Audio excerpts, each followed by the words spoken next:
wọ́n fẹ́ pe Brain Jotter lẹ́jọ́ o, Brain Jotter àwọn wọ́n fẹ́ pè ní ẹjọ́ o, wọ́n fẹ́ pè lẹ́jọ́ o, nǹkan tó ní ṣẹlẹ̀ nìyẹn o. Ta ni Brain Jotter? Brain Jotter ni popular skit maker tí ó react sí orin bàbá tó kọ gbogbogbò yìí, orin tó ń trend lọ́wọ́lọ́wọ́ báyìí. Brain Jotter ló jẹ́ ká mọ orin yẹn, Brain Jotter ló jẹ́ ká mọ orin yẹn. Kí wá ní reason tí wọ́n fi fẹ́ pè lẹ́jọ́? Àwọn kan kóra wọn jọ pọ̀, wọ́n ní àwọn jẹ́ olùgbèjà, àwọn jẹ́ agbẹjọ́rò, àwọn jẹ́ ajàfẹ́tọ̀ọ́ ọmọ ènìyàn, pé bàbá tó ní orin yẹn ti save ju 2 million naira tí Brain Jotter fún lọ. Kí wá ló dé tí Brain Jotter fún lè fún bàbá ẹ̀ ní owó tó ju owó yẹn lọ, 2 million tó fún yẹn lọ? Àkọ́kọ́ ẹ jẹ́ nǹkan bẹ̀rẹ̀ báyìí pé báwo lọ orin yẹn ṣe jẹ́. Bàbá yìí ló release orin yẹn ní nǹkan bíi more than 30 years back ṣá, bàbá yìí ló release orin yẹn. Ṣùgbọ́n gbàgbé bàbá yìí release orin yẹn, ó ta orin yẹn fún ṣé producer kí n pè àbí promoter, ó ta copyright, ó ta gbogbo àti ó ta gbogbo right ẹ̀ lórí orin yẹn, kò ní right kankan lórí orin yẹn nígbà yẹn. Ṣùgbọ́n ayé ògbà tó dúdú àwọn bàbá wọn gbà yẹn tó máa ṣe orin, wọ́n máa ta copyright, sí copyright náà ń pè tó wájú orin, mọ̀ pé fíìmù copyright là ń pè, àti master wọ́n máa ta everything fún promoter. Bẹ́ẹ̀ náà ní fíìmù ń gbà yẹn, oníkẹ́ tó affect àwọn bàbá tó ń ṣe tíátà náà ń gbà yẹn nìyẹn. So nígbà yẹn, so láti ìgbà yẹn ẹni tó produce bàbá yìí ọ tó gba copyright yẹn, òun ni ó ń jẹ gbogbo mùdùmùdù orí orin yẹn, bàbá ò rí nǹkan kan. According to Brain Jotter, ó ní ìgbà tó wà ní kékeré pé bàbá òun máa ń play orin yẹn, tó yẹ pé inú máa ń dùn ní pé orin yẹn pé kò ẹ mọ̀ ọmọ àṣọ kékeré ó ní ìdòní tó jẹ́ pé ṣága máa wà ń bẹ̀. Ó ní ṣùgbọ́n lẹ́nu ọjọ́ mẹ́ta yìí òun kàn wà ní TikTok,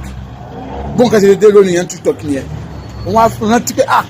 orin tí dájú máa ń pè nígbà tó máa kékeré lélẹ̀. Ó ní bí ìfẹ́ràn ṣe rú sókè sí orin yẹn nìyẹn, ló fi wá react ijó gbogbogbò yẹn, ló fi wá react sí bí eré báwọn ẹ̀sìn tẹ́lẹ̀ wọ́gbó orin yẹn. Kódà àwọn ó ti kọjá orílẹ̀-èdè Nàìjíríà, orílẹ̀-èdè táwọn àmì gbọ́ báyìí àwọn yẹn ti ń dó sórin yẹn náà, ní orílẹ̀-èdè Amẹ́ríkà náà, ní Europe àwọn yẹn ti ń dó sórin yẹn náà. So ìdí nìyí tí orin yẹn wá trend lọ́jọ́ pé almost 20 million view ni wọ́n wò, or more than that, more than yeah. So orin yẹn sá trend gan. Brain Jotter wá wò pé kóun compensate bàbá tó ní orin yẹn,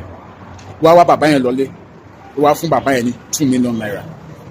Bàtún bàbá yẹn ní 2 million, ẹkún omijé gba bàbá yẹn gan pé ṣé pé òun tún lè láyé òun jẹ èrè sí ọwọ́ òun, pé sóun lè jèrè sí ọwọ́ òun. Ṣùgbọ́n lẹ́yìn ìgbà tí Brain Jotter wá fún bàbá yẹn ní 2 million naira tán, lọ́pọ̀lọpọ̀ àwọn èèyàn ti wá jáde tí wọ́n bẹ̀rẹ̀ sí criticize Brain Jotter pé ládùúgbò owó tó make lórí orin yẹn ní Facebook, ní TikTok, ní YouTube rẹ̀, pé ṣé 2 million yẹ kó fún bàbá yẹn. Ìdí ẹ̀nìyẹn táwọn kan fi jáde pé àwọn fẹ́ gbé Brain Jotter lọ ilé ẹjọ́ pé ó lo orin olórin lẹ́gbàá ìyọ̀ǹda lọ́wọ́ olórin, pé ṣé o gbọ́dọ̀ sanwó ìtanràn. Ṣùgbọ́n kí wá ní òótọ́ tó wà ní ọ̀rọ̀ yìí ni wípé ǹjẹ́ jẹ́ mọ̀ pé Brain Jotter kò méèkì kọ́bọ̀ lórí orin yẹn, ẹni rọ ni ó tọ́ ni ẹ pé kí ló fà á ni wípé sẹ́rí ẹni tó gba orin tó ra copyright kọ́ ni wọ́n máa ń pè ó ní òyìnbó mi tó ẹ kí n lò fún, bó ti gbàgbé òyìnbó yẹn, tó gbọ́dọ̀ jẹ́ ń lo copyright for now, tó gba copyright orin yẹn lọ́wọ́ bàbá yẹn, ó yẹ yín ẹni yẹn tó ra orin yẹn lórí bàbá yẹn, producer yẹn ó ti gba copyright yẹn. Ṣẹ́dẹ̀ rí àwọn tá à ń post lórí social media, ṣẹ́dẹ̀ tí ẹni tó ní nǹkan yẹn bá ti fi copyright sí ẹ lè repost ẹ̀ mọ́, tẹ bá repost ẹ̀ wọ́n lè strike page yín tàbí channel yín, nǹkan tó affect Brain Jotter ni. Òun gan sọ oníbò ń ṣe upload ẹ̀ báyìí ló gbé copyright sójú, pàtó ti gbé copyright sójú wọn lè monetize ẹ̀, wọn lè fún lówó kankan lórí ẹ̀. Ó mì pé kò lówó yìí, kò rí orin yẹn monetize, kò rí nǹkan kan lórí ẹ̀. Ìkéyàn pé orin yẹn tó wá kéré sí nǹkan tí wọ́n lè monetize, mi ò pọ́ nìyẹn gan wọ 50 seconds, owó 30 seconds ní according to mo ṣe gbọ́. So ó kéré sí nǹkan tó lè generate owó kan lórí ẹ̀, so kò generate owó kankan lórí orin yẹn, kò generate owó kankan lórí nǹkan tèmi náà mọ̀ dáadáa nípa social media,